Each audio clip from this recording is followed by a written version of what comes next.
Donald Trump's week began with an on-air expletive as he lost his cool over his mounting frustrations with Iran and Israel's shaky ceasefire. It ended with a beaming US president holding court at the White House, not once, but twice, as he celebrated a series of significant political victories at home and abroad.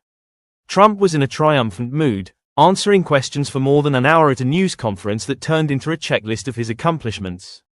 Here's a look at 4 big wins from this week, as well as a reminder of some things that didn't go entirely the president's way. An unbelievable strike and a ceasefire. The successful US strike on Iranian nuclear facilities on the 21st of June was followed just 3 days later by Trump's announcement of a complete and total ceasefire in what he termed the 12-day war between Israel and Iran. It had a rocky start. Not long before the announcement, Iran fired off ballistic missiles at a US airbase in Qatar, sparking fears of a wider war across the Persian Gulf. Even after the ceasefire, things seemed tenuous.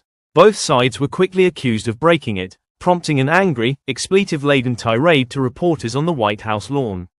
By his own admission, Trump only narrowly managed to convince Israeli Prime Minister Benjamin Netanyahu to call off further attacks on Iran.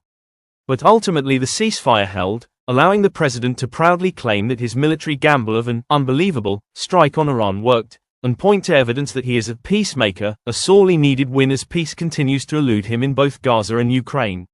NATO's commitment to Daddy.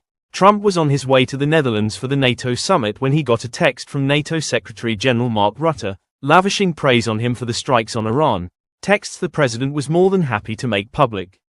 During his whirlwind visit to the summit, US allies committed to 5% defense spending, something the president had repeatedly and vocally called for. Then during a joint press conference, Rutte jokingly referred to Trump as Daddy, a reference to the president being able to broker a ceasefire between Israel and Iran. Trump has seemed to embrace the moniker. I think he likes me. If he doesn't, I'll come back and hit him hard, Trump said at a news conference, with Secretary of State Marco Rubio laughing beside him.